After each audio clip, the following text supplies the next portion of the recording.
servo. Fala no irmão, na palavra, Senhor, e no meu coração. Aleluia. Amados, o Senhor esteja convosco. Está no meio de nós. Proclamação do Evangelho de Jesus Cristo segundo São Mateus. Glória a vós, Senhor. Capítulo 8, versículo 5 ao versículo 11. Entrou Jesus em Cafarnaum. Um centurião veio a ele e lhe fez esta súplica: Senhor, meu servo está em casa de cama, paralítico, está sofrendo muito. Disse-lhe Jesus: eu irei e o curarei.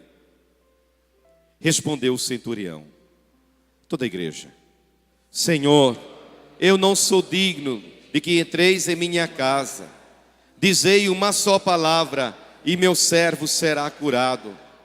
Pois eu também sou um subordinado e tenho soldados às minhas ordens. Eu digo a um, vai, e ele vai. A outro, vem, e ele vem. E a meu servo, faze isto, e ele o faz. Ouvindo isto, Jesus, cheio de admiração, disse aos presentes: em verdade vos digo, não encontrei semelhante fé em ninguém de Israel. Por isso eu vos declaro que multidões virão do Oriente e do Ocidente e se assentarão no reino dos céus com Abraão, Isaque e Jacó. Palavra da salvação, igreja. Glória a vós, Senhor. Vejam a Bíblia, que pelas palavras do Santo Evangelho sejam perdoados os nossos pecados.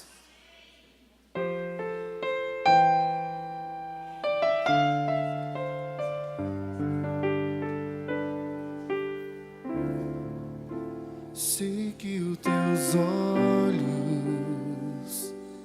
sempre atentos, permanecem em mim. É lindo este louvor, igreja, é lindo. Agora sim. E os seus ouvidos estão sensíveis para ouvir meu clamor. Olha que lindo. Posso até chorar. E alegria? Mas a alegria vem de manhã.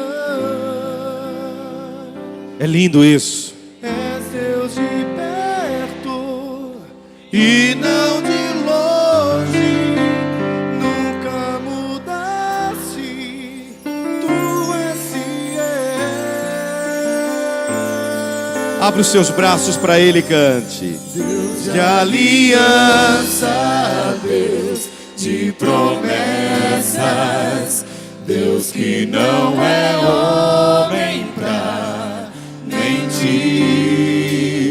Tudo pode passar, tudo pode mudar, mas tua palavra vai se cumprir. Que lindo, igreja, que lindo. Sei que os meus olhos, sempre atentos, permanecem em mim. Fala para Jesus.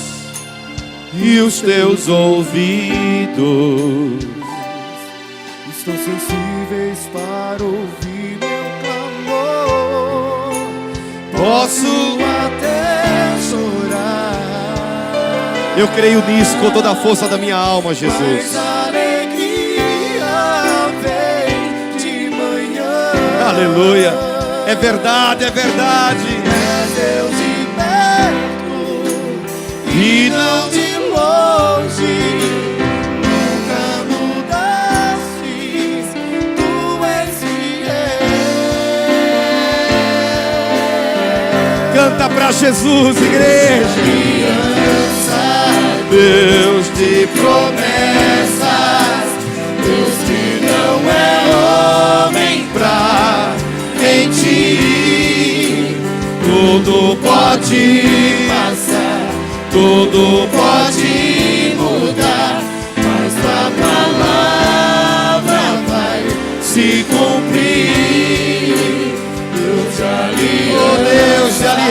aliança, Deus de promessas, Deus que não é homem pra mentir, tudo pode passar, oh Deus, pode mudar, mas a palavra vai se cumprir.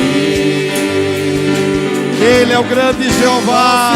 Enfrentar o que for, Eu sei quem luta por mim.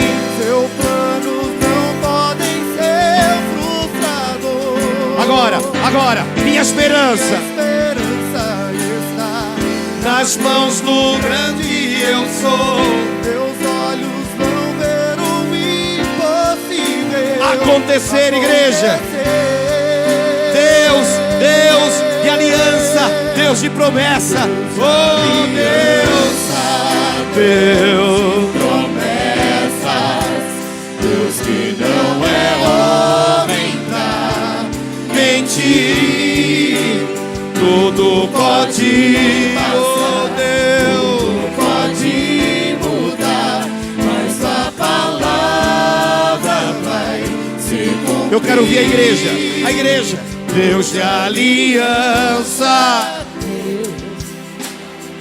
Aleluia.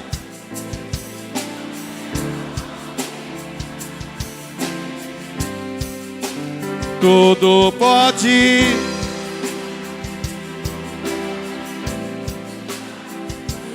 Palavra vai se cumprir. Oh, aleluia. Dá glória a esse Deus vivo, Deus de aliança. Olha para o irmão da direita e da esquerda e só fala assim para ele, olha. Deus, Ele vai cumprir. Fala para ele, fala para ela. Deus vai cumprir. Aleluia.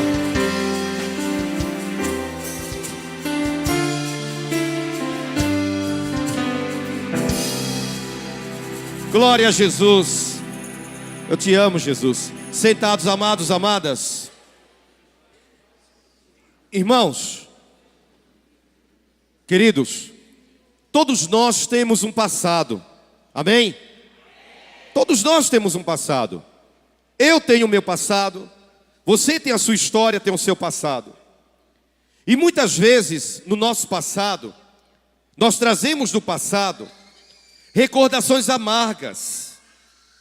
Trazemos do passado mágoas de nós mesmos, de coisas, de decisões erradas, coisas que você fez no passado, e hoje você está comendo o fruto do que você plantou lá no passado. E muitas vezes este fruto é um fruto amargo, não é um fruto doce, é um fruto amargo. E você sofre muito com isso, porque você às vezes não consegue se perdoar. E você até diz assim, eu já ouvi muito isso na confissão, por exemplo. Alguém diz assim: ah, padre, se eu pudesse voltar no tempo, se eu pudesse voltar há anos atrás, eu não teria tido essa atitude, não teria tomado essa decisão. Mas não tem como apagar o passado, irmãos. Somente o sangue de Jesus pode apagar o meu passado e o seu. Por que eu estou falando disso? Porque hoje, a primeira leitura em Isaías capítulo 4, Isaías nos fala da vergonha que acompanha a vida das pessoas. Na verdade, Isaías está falando aqui de 7 mulheres. Se vocês virem um pouquinho antes, 7 mulheres que viviam no pecado, que viviam na imundície, na podridão do pecado, da imoralidade. E elas encontraram um homem. Naquele tempo era possível o homem ter mais de uma mulher. Hoje não. Antes, no Antigo Testamento, era possível o homem ter 1, 2, 3, mais mulheres. Salomão teve mais de 900 mulheres. Eu fico imaginando como não deixaram Salomão louco. Imagina 900 mulheres reunidas. Salomão é um santo. Imagina 900 mulheres falando ao mesmo tempo. Amados, aquelas 7 mulheres, elas viviam na imundície, na podridão. Então aquele homem, ele assumiu aquelas 7 mulheres e tirou delas o opróbrio, ou seja, a vergonha da imoralidade, da prostituição. É a leitura de hoje. Hoje nós começamos com o versículo 2, mas antes nos fala isso a palavra. Porque Isaías, Deus nos usa o profeta para falar deste homem que tira dessas 7 mulheres a vergonha, o opróbrio, a vergonha. Deus é este homem. Isto é uma alegoria. O profeta nos fala, irmãos, de uma maneira alegórica, simbólica. Este homem que tirou o opróbrio, que tirou a vergonha que estava sobre essas 7 mulheres, aqui na palavra, é o Senhor Deus. É Deus.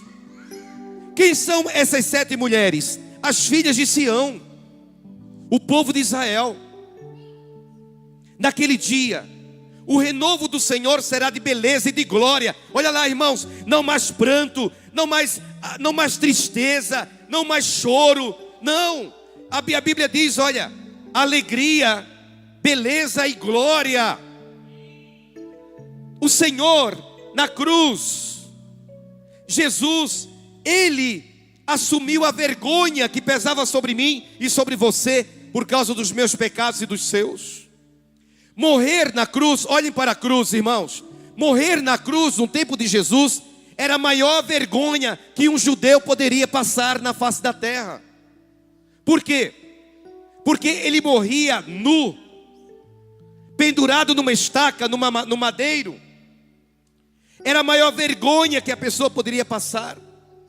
Um judeu que morresse na cruz, que era a pena capital romana, o povo de Israel matava por lapidação, apedrejamento. Os romanos matavam por crucifixão. Um judeu que morresse na cruz era considerado a maior vergonha. A maior vergonha. E ele assumiu a vergonha sobre mim, que pesava sobre mim, que pesava sobre você. Hoje você tem que viver, meu amado, minha amada, cheio de beleza, de glória. Levante a cabeça. Não deixe que o passado norteie a sua vida. Não deixe que o passado, que decisões erradas, que coisas feias que você fez no passado determinem o que você é hoje. Não permita isso. Você é uma nova criatura em Cristo. A Bíblia diz em 2 Coríntios capítulo 5, versículo 17: quem está em Cristo é uma nova criatura. O diabo, ele quer ver você destruído. Ele quer ver você triste, abatido, chorando, não querendo sair da cama de manhã, se sentindo a pior pessoa, a pessoa mais suja na face da terra. Jesus não. Este homem que nos fala a palavra é o Senhor Deus. Ele quer tirar toda a vergonha de cima de você, porque na cruz Ele assumiu toda a vergonha. Por isso não aceite que nem o diabo e que ninguém jogue na sua cara o que você fez no passado, a não ser que você ainda vive do passado. Aí é diferente. O seu passado foi lavado no sangue de Jesus. Coragem, irmão. Vocês querem um exemplo de uma pessoa que teve a vida transformada? A meretriz, a prostituta chamada Raabe. Quem era Raabe? Diz a Bíblia em Josué capítulo 2, perdão. Raabe era uma prostituta em Jericó. Presta atenção, querido, essa história é linda. Raabe, a prostituta, a meretriz. Raabe era uma prostituta, meretriz. Todo mundo conhecia Raabe em Jericó. Antes de Josué fazer o cerco à cidade de Jericó, que está no capítulo 6, no capítulo 2, a Bíblia nos ensina que Josué, servo de Moisés, mandou 2 espiões, 2 espias, até Jericó, para observar quantos guerreiros eles tinham, a espessura da muralha. Espiões, 2 espiões, 2 espias. Quando os 2 espias de Israel, hebreus, entraram em Jericó, foram descobertos. O rei de Jericó ficou sabendo que haviam 2 espiões do povo de Israel que estava na cidade. Ele mandou o exército nas casas para prender e depois matar os 2 espiões de Israel. O que Raabe fez? Raabe, a prostituta meretriz, ela escondeu na sua casa os 2 espiões. Ela colocou os 2 espiões debaixo de palhas. Os guerreiros do rei de Jericó entraram na casa de Raabe. Cadê? Onde eles estão? Onde estão? Nós vamos matá-los. Raabe falou: podem procurar. Fiquem à vontade. Procurem. Eles foram, olharam tudo. Nem imaginavam que os 2 espiões de Israel estavam debaixo das palhas. Eles foram embora. Os 2 espias saíram. E os 2 espias falaram para Raabe: olha, nós vamos entrar em Jericó. Nós vamos destruir Jericó e matar toda a população de Jericó. Mas graças à tua bondade, nós vamos salvar a tua família. Raabe falou assim: eu vou colocar uma fita vermelha, um cordão vermelho, escarlate, na janela da minha casa. Quando vocês entrarem na cidade, vocês vão perceber aquela fita vermelha na janela da minha casa. Era o sinal. Num dia eles fizeram o cerco, 7 dias. No último dia, Raabe coloca aquela fita na janela, chama a sua família para dentro da sua casa, ficam lá dentro da casa, as muralhas caem, Israel invade Jericó, mata toda a população, a cidade é arrasada, mas a família de Raabe é preservada por causa daquela fita vermelha naquela janela, pela bondade daquela mulher. Era uma meretriz, era uma prostituta, mas Deus poupou a vida daquela meretriz, daquela prostituta e toda a sua família, pela bondade que havia no coração daquela mulher. Irmão, ninguém pode ser julgado, ninguém, nem eu e nem você, pelo nosso passado. Raabe, a meretriz, ela tinha um passado de prostituição, de impureza, de imoralidade. Mas a partir do momento que Deus salvou aquela família, ela mudou de vida. E Deus tirou toda a vergonha que estava sobre aquela mulher. E ela se tornou uma mulher abençoada. Por quê? Porque Deus tirou a vergonha que estava sobre ela. Eu quero deixar para você essa mensagem, meu amado, minha amada. Eu não sei o que você fez, eu não sei por onde você andou, eu não sei. Mas não importa por onde você andou. Como diz aquele louvor, não importa o que você fez, não importa o que você é. O que importa é o Deus que habita dentro do teu coração e da tua alma. Você é templo do Espírito Santo. Olha para frente, levante a cabeça. Está sofrendo, Deus vai tirar esse sofrimento. Está passando pelo vale, está chorando, está desesperado, desesperada. Calma, você vai passar pelo vale. E quando você sair do vale, você vai ver a bênção de Deus esperando você no final do vale. Agora, você só recebe a bênção. Você só receberá a bênção se você tiver coragem de atravessar o vale. Se você ficar parado no meio do vale, a bênção está lá. Atravessa. Quantas pessoas que eu ouço, meu Deus do céu, eu já perdi a conta de quantas pessoas. Eu não venho mais. Eu não quero mais. Eu não venho mais à igreja. Eu não quero mais o ministério. Já ouvi tanto isso. Aí toda vez que alguém vem falar isso para mim, eu penso no meu coração, guardo no meu coração. Meu Deus, ele não entendeu nada. Ela não entendeu nada da tua palavra, Jesus. Vou passando pela prova, dando glória a Deus. Você tem que passar pelo vale. A bênção está lá, está pronta. Você vai deixar a bênção? Vai desistir agora? Não. E hoje no Santo Evangelho, Evangelho bonito. Qual é o Evangelho mesmo, irmão? Mateus. 8, 11, 5 a... Ok. Jesus entrou em Cafarnaum e apresentou-se a Jesus um centurião. Presta atenção, igreja. O que é um centurião? Naquele tempo, Israel, o país de Israel, era uma colônia do Império Romano. E Roma mandava o exército tomar conta, administrar as suas colônias. Centurião era o comandante de uma centúria. Centúria era um grupo de 100 soldados. Para cada 100 soldados, uma centúria, havia um comandante chamado, toda a igreja, um comandante centurião. Nós não sabemos o nome dele. Centurião era um título. O centurião apresentou-se a Jesus. O centurião, ele não era judeu, ele era pagão, ele era romano, era comandante do império. Mas ele ouvia falar, vejam como é importante falar de Jesus. Muitos aqui não levam a sério isso. Como é importante ficar falando de Jesus para as pessoas. As pessoas vão ouvindo, irmãos, e aquilo vai tocando o coração das pessoas. O centurião não conhecia Jesus. Ele ouvia falar deste homem que quando ele tocava leproso, curava. Tocava cego, curava. Tocava aleijado, curava. Ele ouvia falar de Jesus.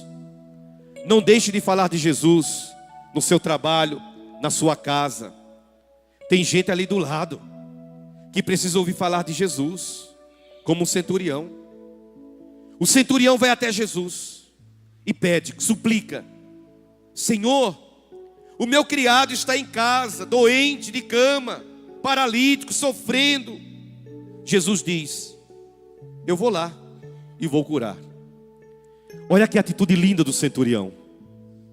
Ah, Senhor, eu não sou digno de que o Senhor entre na minha casa. Basta uma palavra tua, Jesus, e meu servo ficará curado. Olha que exemplo. Olha que exemplo. Senhor, eu não sou digno. Não, eu não sou digno. Basta uma palavra tua, Jesus, e meu servo ficará curado. Jesus olha aquele centurião. Não era judeu não, hein? Era um pagão, adorador de ídolos. Jesus olha para ele e elogia. Nossa, em todo Israel, ou seja, em todo o povo judeu, eu nunca vi tamanha fé. Jesus dá uma ordem e aquele servo fica curado. Amados, e a minha fé? E a sua fé? Será que é motivo de elogio de Jesus? Ou Jesus olha para mim, balança a cabeça e fala: ele não entendeu nada, ela não entendeu nada. Será que Jesus está me elogiando agora do céu, diante do Pai? Ou ele está dizendo assim: Pai, é um pobre de espírito, Pai, está na igreja, ouve a tua palavra, a minha palavra, comunga do meu corpo e do meu sangue, mas é um pobre de espírito, é um incrédulo, uma incrédula. O que Jesus estará fazendo agora diante do Pai a respeito da minha fé e da sua fé? Depende de mim, depende de você.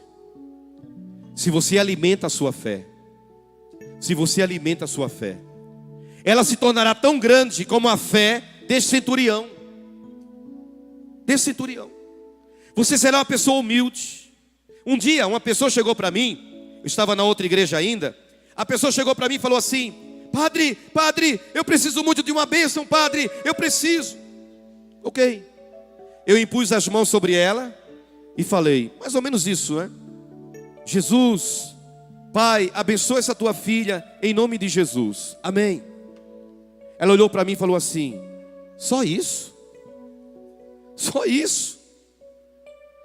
Na cabecinha dela, eu até compreendo, por pessoas que não têm formação, né? Às vezes está na igreja, ou está vindo hoje para a igreja, e às vezes não tem essa experiência profunda com Deus, que acha que Deus vai ouvir se a pessoa falar demais. E Jesus diz no Evangelho de Mateus: quando você orar, entra no teu quarto, fecha a porta, dobra o teu joelho sobre a tua cama, chora, ora, e o Pai, que vê o que está oculto, te recompensará. Queridos, capítulo 10 do Evangelho de São Marcos. Jesus estava saindo de Jericó, lá havia um cego Bartimeu.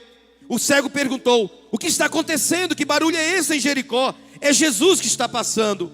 E o cego gritou: Jesus, filho de Davi, tem compaixão de mim. Cala a boca, cego. Ele gritou mais forte: Jesus, filho de Davi, tem compaixão de mim. Jesus chama o cego e cura o cego. Bastou uma frase: Jesus, filho de Davi, tem compaixão de mim. Uma frase. Mas uma frase pronunciada com autoridade. Uma frase pronunciada com fé.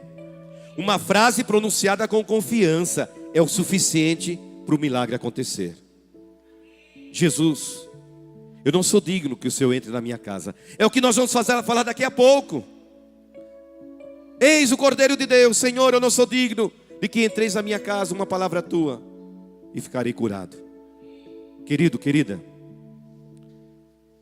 peçamos a Jesus que entre na minha casa, na sua casa, e cure agora todas as pessoas. Eu fui numa casa essa semana passada, perdão. Todos estão desempregados. Todos. O pai, a mãe, os filhos. Eu fui dar uma bênção lá, que eles estão desesperados. Tem muita gente precisando de Jesus, de uma palavra de Jesus apenas. Por isso, pense agora na sua casa. Pense na porta da sua casa. Que Jesus cure agora o seu servo, seu pai, sua mãe, seu filho, sua filha, os seus animais, o cachorrinho. Tudo. Basta uma palavra dele. Basta uma palavra dele. Entra na minha casa, entra na minha vida, mexe com minha estrutura, sara todas as feridas, me ensina a ter santidade. Quero amar somente a ti, porque o Senhor é meu bem maior. Faz um milagre em mim. Entra na minha casa, entra na minha vida, mexe com minha estrutura, sara todas as feridas, me ensina a ter santidade. Quero amar somente a ti, porque o Senhor é meu bem maior. Faz um milagre em mim. Olhe para mim. Já estou terminando. Mas eu quero ministrar para você uma frase da Bíblia para terminar. Essa palavra está em Isaías. Olha para mim, olha para mim. Isso, olha para mim. Aliás, olhando para mim, você está olhando para a palavra. É o Espírito Santo de Deus que está me pedindo para dar para você essa palavra. Presta atenção. Isaías 43, versículo 18. Sobretudo a você que está me vendo agora, a você que está aqui na casa de Deus, que tem tanta dificuldade de se libertar do passado. O passado é um fantasma que precisa ser exorcizado na sua vida. Fantasma não é de Deus. Anjo sim, fantasma não. E há esse fantasma que ronda a sua vida. E por isso que você não consegue prosperar. Por isso que você não consegue andar para frente. Porque você ainda está lá no velório. Você tem que fechar esse ciclo da sua vida para ter uma vida nova. E o Espírito Santo de Deus está me inquietando para falar para você que está me vendo e para você que está aqui. Isaías 43, versículo 18. Deus diz assim: não vos lembreis das coisas passadas, nem recordeis as coisas antigas. Eis que faço coisa nova, que já está saindo à luz. Não vos lembreis das coisas passadas, nem recordeis as coisas antigas. Olhe para o altar de Jesus. Olha aqui para o altar. Olha aqui. Nós vamos preparar o altar de Deus. Enquanto vamos cantar, qual é o louvor que nós vamos cantar agora? Fiel a mim. Fiel a mim. Enquanto nós cantamos, vá entregando a Jesus aqui no altar, junto do pão e do vinho, o seu passado. Tudo o que aconteceu no seu passado. Deixe aqui. Olha aqui, igreja. Olha aqui, é fácil, é só levantar a cabeça. Olha aqui. Deixe aqui no passado, deixe aqui no altar o seu passado. Deixa aqui. Quando você sair daquela porta hoje, o seu passado vai ficar aqui. A Bíblia diz, 2 Coríntios 5, versículo 17. Quem está em Cristo é uma nova criatura. Amém? Irmãos.